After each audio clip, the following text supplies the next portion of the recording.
I love our kids in our church because they all bring such a special, unique taste and flavor to the Sunday morning. I think when Mike was praying early on and he said, Jesus, you're not just only the Lamb, but you are the Lion of Judah. And then Judah goes, that's me, Judah. Yeah! And then little Joshie comes along and I look at him and every time I see him, it's like he's grown, you know, and I think he looks more like his mom at this stage, eh? What do you guys think? Definitely Jason. Jason needs a bit of encouragement, so. But this is Gabriella's first church service. Yeah. Yay! Holding it up like a trophy. Oh man, she's so cute. Just love it. It's so good to be this morning and to see the two sides balanced, because when the service started, it was right heavy. Like literally, there was no one on this side. So that's what we're talking about this morning as our third value of our church is authentic connection is the key stimulant for life and creativity. And I really love this subject because for me, without true connection, I wouldn't be where I am today. I think the journey that I've been on for the last 3.5 years or so is God reconnecting me first to myself, to my story, to my pain, and then from there I'm able to authentically then connect with Him and with others around me. So that's why this value, I think, holds true for us. Because we were just actually, a few of us were standing outside this time, we were talking about how disconnected the world is, you know, and how sometimes as Christians we actually don't do such a good job in connecting with people because we have predisposed ideas and presuppositions about people and who they are. And that's why I think this value is so important for us. And often when you walk with someone, when you relate to someone, you often wonder whether it's the real them or it's the real you that you are engaging with. You know, and that's a tough question. I mean, we often have the thing of there's a public self and the private self, you know, but I'm wondering if it should be like that. Recently, on my YouTube feed, there was on the homepage, I was scrolling down and there was an interview of Donald Trump about 8 months ago. So this was before he was elected president for the second time, right? And he was interviewed by Theo Von, who's a you know, the millennials know who that is. I don't know if anyone else know who that is. No, okay. Only the millennial knows who Theo Von is. He's an American comedian now turned podcaster, but his podcast seems to be very real. Like he just gets down to earth and cuts through the fluff, you know. And so I saw a different side of Donald Trump because the Donald Trump that we know, like we know what we're gonna get when we watch videos of him, right? But this is like a man who's talking about the love he had for his brother, who suffered a lot, and how he cared for him and didn't want him to suffer. And like, I was like, I've never seen Donald Trump like that before. And I'm like, it got me thinking, is that the real Donald Trump? You know, is the Donald Trump that you see on TV just a projected persona or an image because he has to be like that? I mean, I don't know, only he knows, but I think, you know, we do ourselves a disfavor when we live out of this persona without being the real us and the real you and the real me. And so when we're disconnected from our own story and our own pain, we will always struggle to connect with someone deeply. You know, it means that the deepest part of us, the truest part of us, is not connecting with the deepest part of someone else. And that's why this is so important for us, because this ties into our first value as well. We spoke about a few weeks ago that every human being is precious. They're created by God, have eternal worth. But how is that person ever going to feel that they have any value if we're not seeing them as an image bearer of God? You know, if we're seeing them because they are of a different race, or if we're seeing them because they are a different sexual orientation, or if we're seeing them because they belong to a different political party. You know, this I believe is at the core of the church today. It has to be, because we have ceased to be real. We've ceased to be real. You know, someone recently I saw a podcast with a guy saying our churches have been farming systems for duplicity. So in other words, our churches have become the kind of communities where you put on your Sunday best, right? Not just talking about our clothes, but I'm talking about you put on the best of who you are, so people will see me and they'll say that I'm good, or that I'm doing well. Meanwhile, on the inside, you're wrestling with things that no one knows about. Perhaps you don't even know about them. And I mean, the truest man who ever walked the earth was Jesus Christ. You never had to second guess what was really going on in his heart, because when he spoke truly.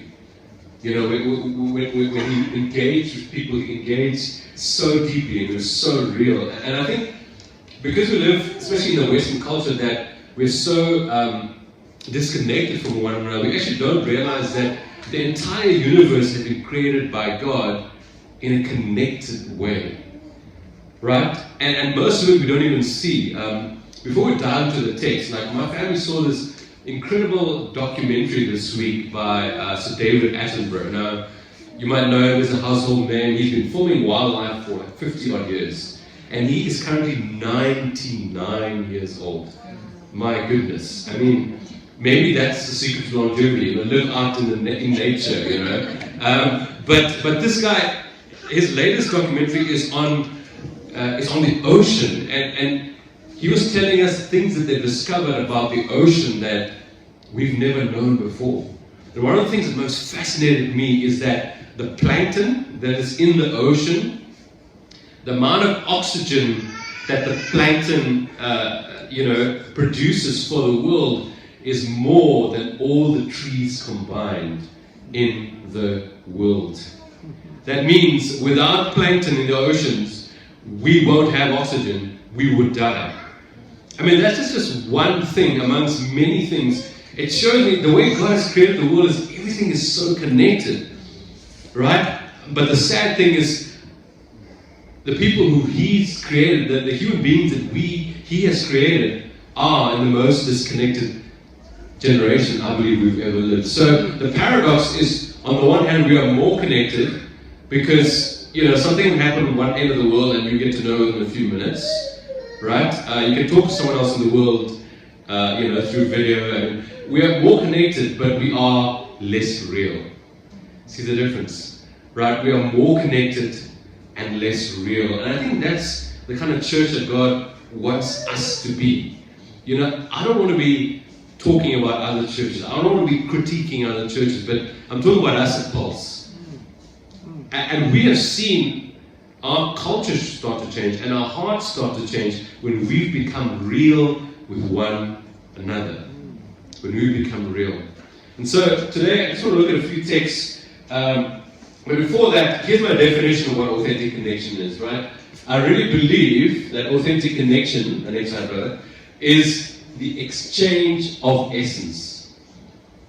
Right? So I didn't Google, I didn't look up any dictionary, but from my experience is the exchange of essence. And so if I'm with you and the deepest part of who I am, in a sense, flows into you, and the same happens with you and me, there is a deep connection going on there, right? And it is so beautiful to hear that happening in our small groups, where people are, in a sense, coming out of their pain and their shame. And they're willing to share that more and more. And some of the ladies experienced that yesterday, as they got together.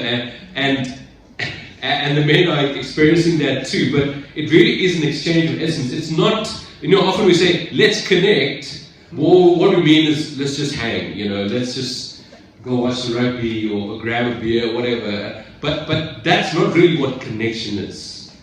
Connection is when there's a transfer from the deepest part of me to you and to you to me. You get to see into me, right? And I get to see into you. That's authentic connection. So this morning I want to go to 2 John, and it's right at the end of that letter. Now, 2 John is such a short letter that it doesn't even have chapters, right? It only has verses. And 2 John verse 12, right at the end of the letter, this is what John says, and I love that he says this. He says, I have much more to say to you. In other words, he's like, I can write pages and pages and pages and pages to you, but I don't want to do it with paper and ink.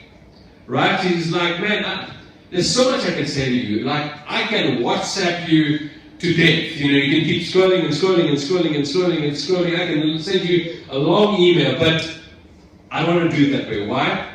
For I hope to visit you soon, and what? I love this. Talk with you face to face.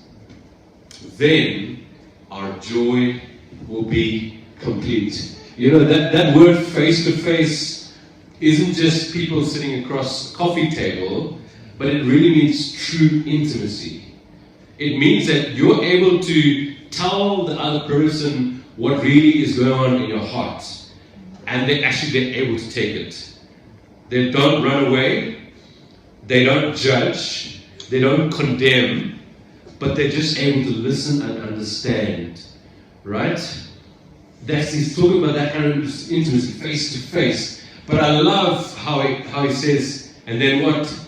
Then my joy will be complete. You know, that's why I said in the video this week, like, you really know that you're truly connecting with someone when you walk away with a bit of joy, right? Even though they might dump a whole lot of head stuff on you, the very fact that they've told you something that's deep and personal and painful, and that there was someone to listen and someone to acknowledge and empathize with them, actually gives them a bit of hope, right? It tells them, hey, someone cares for me. It tells them someone values me enough to listen to my pain and my story, right?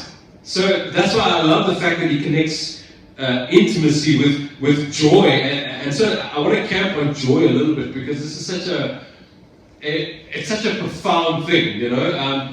I heard something once that I thought was quite profound, where this guy said that pleasure we experience in the body, right? So, you know, when you just had that delicious chocolate cake that Claudia brought, I mean, that's pleasure for the body, right? For your taste buds, you know, there are other sensations that your body experiences, right, for pleasure. Then this person said happiness is in the mind, right? I thought that was interesting, you know. Happiness is in the mind, but then they said joy is in the spirit.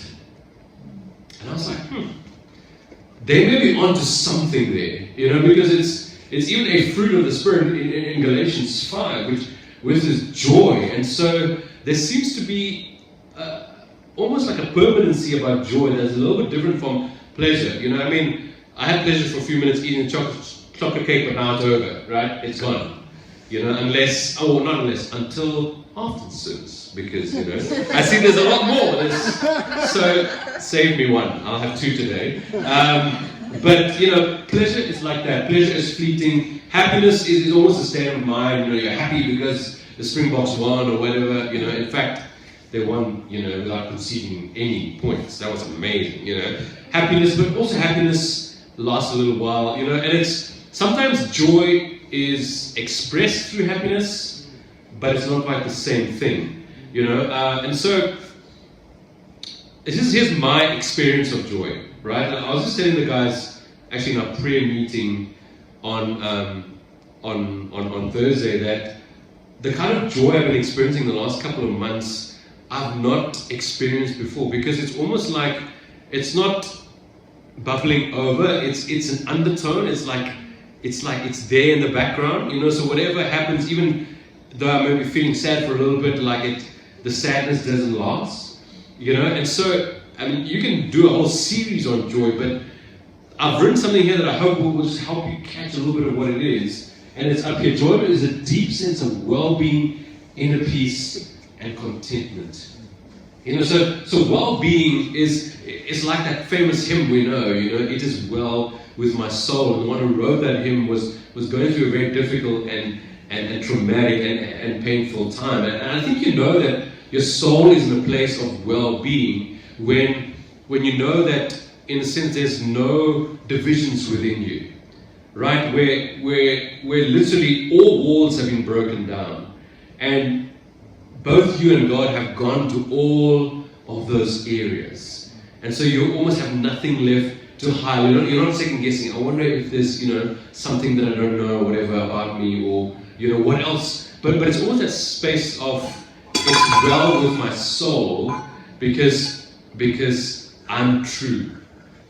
And I can be true with God and true with others. So you're well, but then you have inner peace. So inner peace, I believe it's a both, and it's something that God gives. Especially Jesus used to say it often, But what I find interesting is, when the scripture says, do not be afraid, do not fear, apparently it's said 365 times, almost like God is being a little bit, he's trying to tell us something, right? Because fear is a very real emotion, and often when Jesus used to appear to his disciples, he used to say, do not be afraid, it is I, and he says, peace I give with you. So peace is something that God gives, but also peace means that there is harmony inside of you, right? In fact, that's the word shalom in the Hebrew. That's part of what it means. There's harmony inside of you, so that you're not a hypocrite. You know what I mean? Like, so you're not divided within yourself. And so you see how one flows from the other. There's a sense of well-being, and you have harmony within yourself, and there's contentment. So that means that you can really rest in God's love for you. You can rest in who you are. Like, in my instance, for so long in my life, I was trying to perform, trying to make a name for myself, trying to be significant, trying to, whatever, and not really realizing that God loved me just as I am, and that He delights in me. That's contentment. Like Dad loves me and He's got my back. You can be content irrespective of what happens around you. And so, for me, these three things make up joy.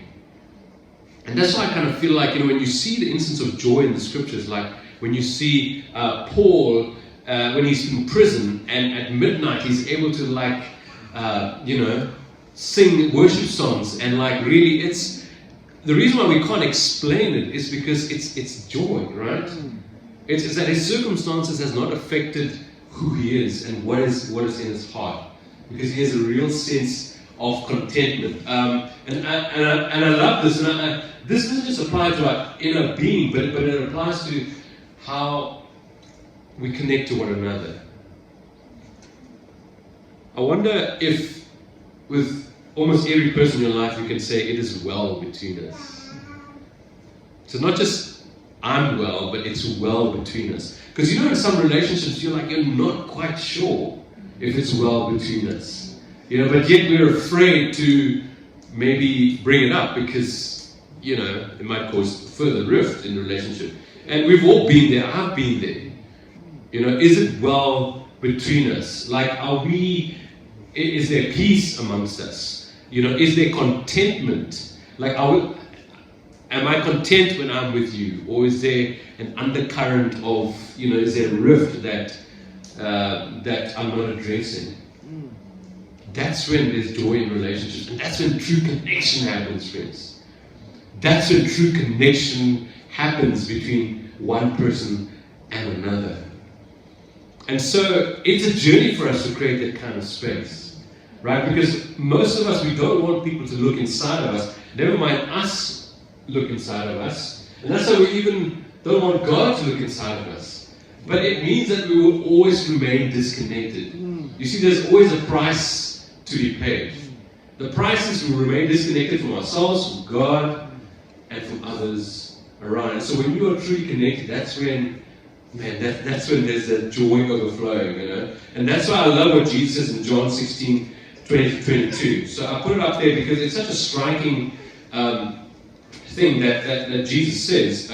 He says, I tell you the truth, you will weep and mourn over what is going to happen to me, but the world will rejoice. You will grieve, but your grief will suddenly turn to wonderful joy, right? So you will grieve because you'll see me dead, but he says suddenly. I mean, that tells me that joy can come suddenly, right? It's not something that you have to labor for and you have to follow the 5-step rules or whatever. It can come suddenly, right? But why does it come suddenly?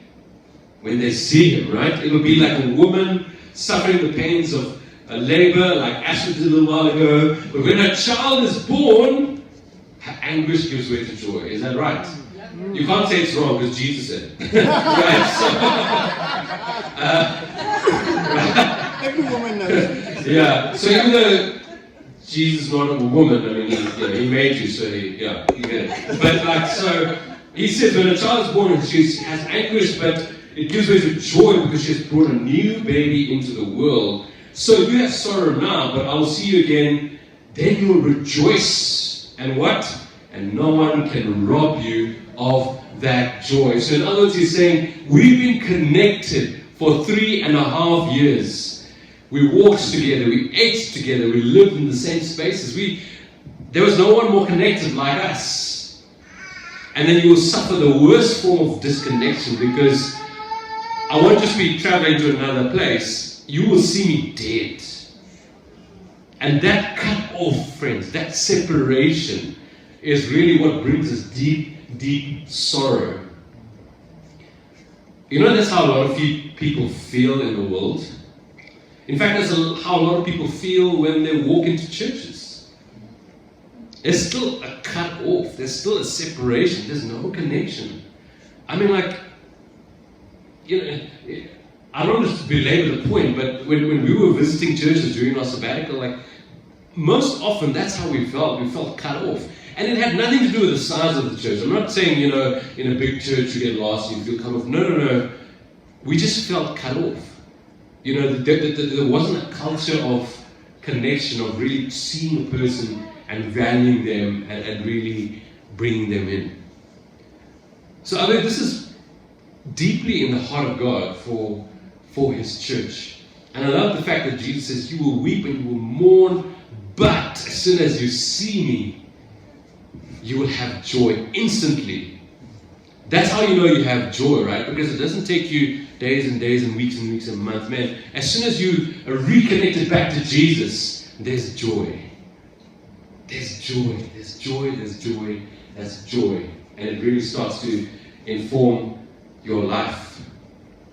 And so, how do you know that you're really connecting with God? I think before I go to the next text, I think let's just camp there for a moment because we can speak about this often, you know. And I really appreciated and admired Tim Keller because for me he was a mentor from afar, you know. Like, obviously never met him. He planted a church in New York and God used him around the world, and you know, he was very different from me, you know. He was a very staunch academic and all of that, but man, he loved people, you know, and he was patient with people. And even though intellectually he knew a lot more than people did, he would never show that off, you know. He was always willing to listen to people, you know. He was always willing to understand what makes you you.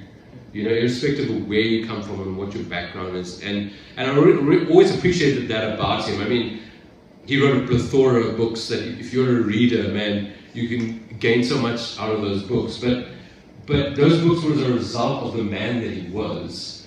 And I once heard him say something about prayer that really never left me, you know, because we have tons of definitions about prayer. But he said once, you know, when I'm listening to someone pray, I can sort of tell how close they are to God or not. And I was like, sure, there's something in that. Because prayer is ultimately connecting and communing with God, right? And so I was just thinking about this. I mean, imagine you had a long-distance relationship. In fact, the two of you had a long-distance relationship, you know? And it's hard because you're just talking on video. Maybe back in the day, you're just writing letters. You know, and so you're writing letters back and forth, and then finally you see the person and you get married, right? So imagine you're sitting in front of the person, but you just open the letters they sent you in the past and you just keep reading those letters to them. In that moment, is there connection between the two of you? No, because you're just reading something that they wrote back to them, right? You're actually not engaging with the other person. And so that left me thinking, perhaps sometimes we're so afraid of what we will say to God that we're almost trying to recite His words back to Him, meaning the scriptures, but we're not really telling him what's deeply in our hearts. You know, so in that sense, like we maybe almost, some people love to say I'm hiding behind the Bible, but I prefer to hide the Bible in me. There's a difference. You know what I mean? The difference is like, here's the Bible, I'll hide behind it. So I'll just put it out there, but you know, let the Bible defend me. And for some people it works, but for me, I prefer it the other way around. I want to hide this in me, like the psalmists say. You know, so that if this is hiding in me, then what comes out of me will be from it, but I don't have to quote it, if that makes sense. You know what I mean? I can just speak from the heart because it's hiding in me. Right? Because otherwise it'll be like the most boring marriage, because you've been having a long distance relationship for 5 years, and instead of talking openly with an honest heart, you're just reading the letter that she wrote to you or he wrote to you 5 years ago. You know what I mean? So there was something what Tim Keller said that really struck me. And this is the journey that I've been on as well, because for a long time, and I've said this in the past, I was having more of a relationship with doctrine and theology than actually God himself.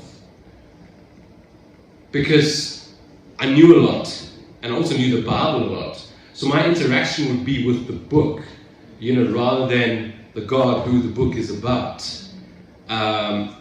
Because the Bible also is a means, it's not an end in itself, right? It's supposed to bring us to God. And so there's something in what Tim said, and this is my heart for myself and for all of us, that whenever we spend those moments with God, that we are bringing our hearts to him.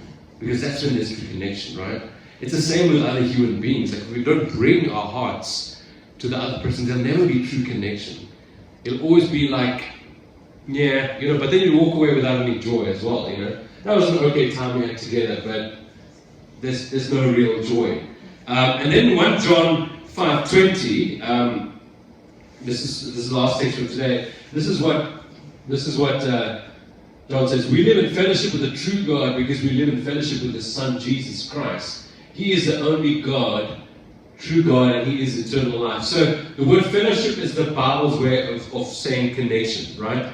It's the old Greek word koinonia. It really means true connection with one another. And so he's saying this is basically what Christians are, because if you're truly connected to the true God, then we will be connected with His Son Jesus, and what? We're connected to eternal life. Why? Because He is eternal life, right?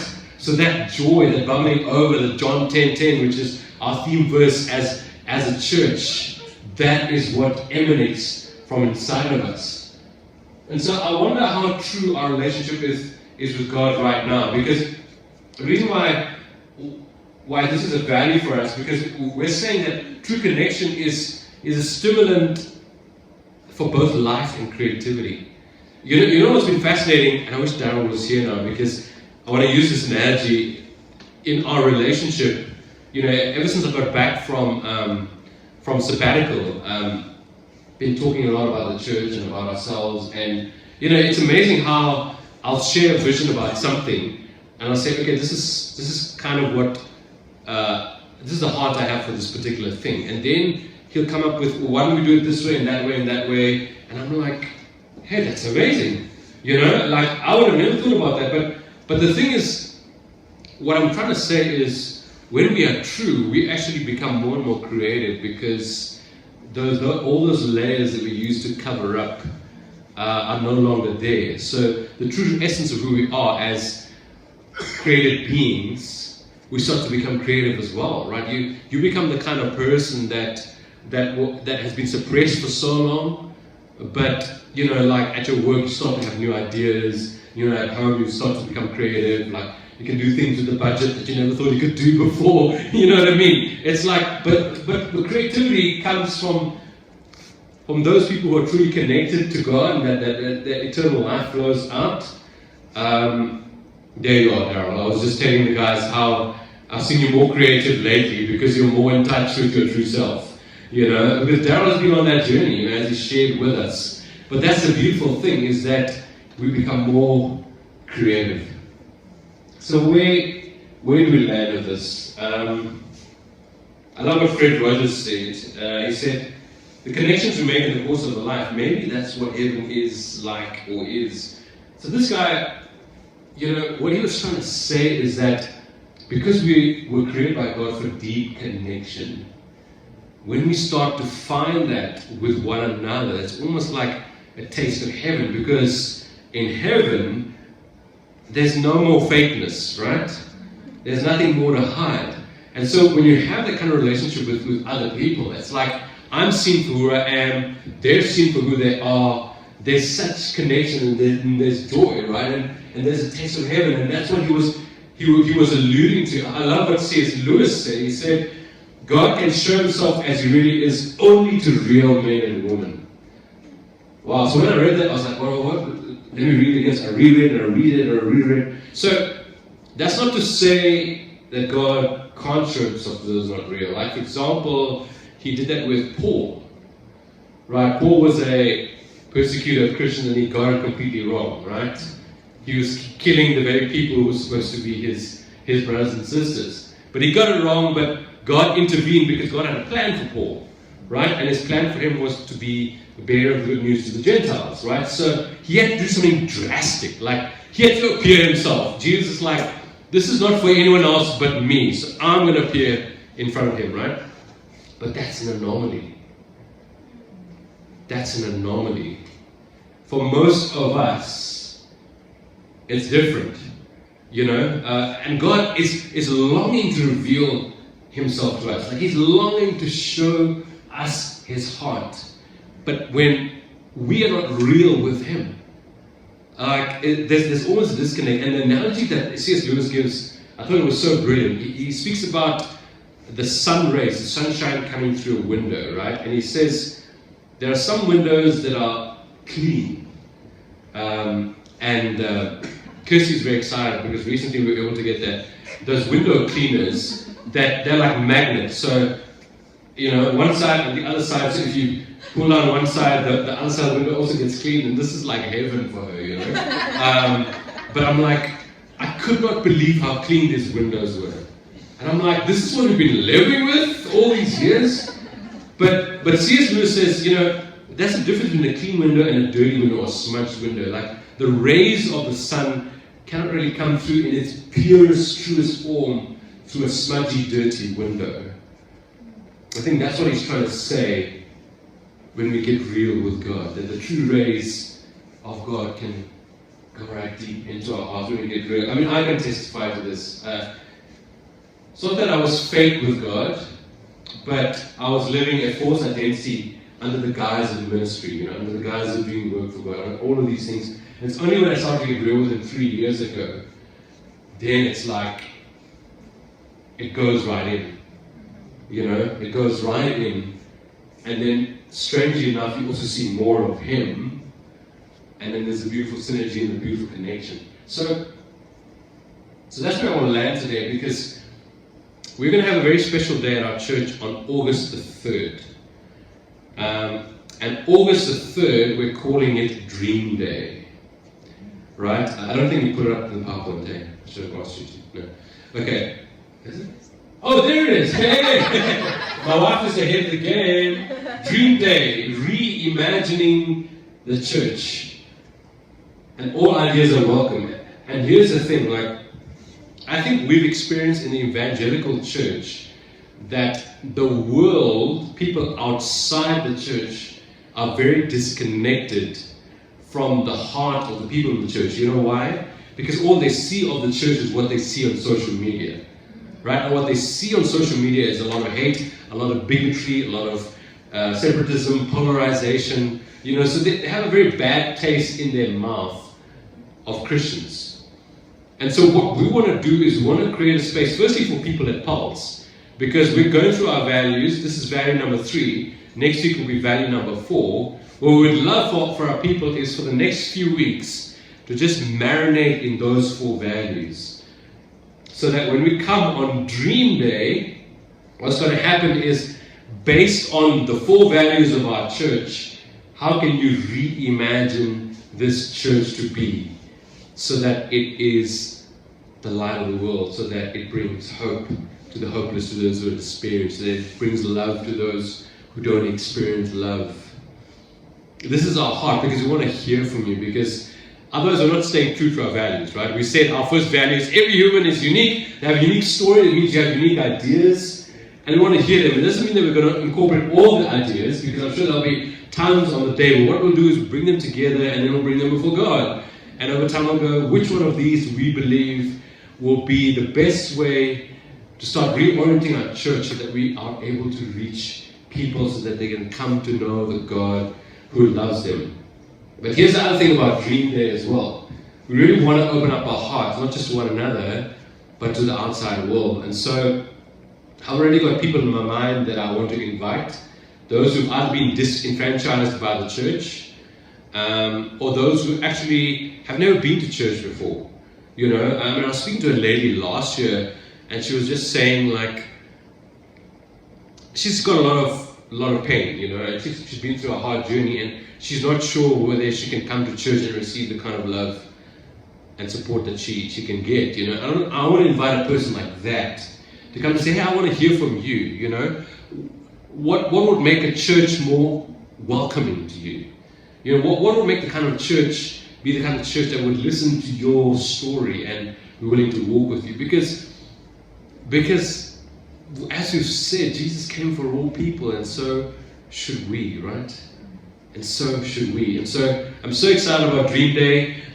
If in case for some reason you're not able to make it, we still want to hear ideas, right? So if you may be away or whatever, like, you can talk to us in private, but just say some of your ideas. But let the 4 values direct your ideas, right? So it's not just random ideas, you know, let's just start a day spa or whatever. No, you know, not just like, not, you know, but ideas that come out of the values, right? That come out of the values. So we'll put this on the group, and you can send this to people who, particularly who are disconnected from church and who, like, you know what I mean? They may even be of another religion, but they may be open. It's time for the church to open its doors and to open our hearts, because Jesus wants to reach them, you know. And when they walk into these doors, I hope that they can sense true connection, that we actually see them, we love them because they're image bearers of God. We want to hear their story, and we want to walk with them, right? Because I really believe if Jesus walking around today, we would be just like the Pharisees, who would be so shocked at the kind of people Jesus was hanging out with. Right? We would be shocked. What? You say you're the Son of God and you're hanging out with those kind of people? Sure. I think how we've missed the heart of Jesus for the world. Let me pray for us.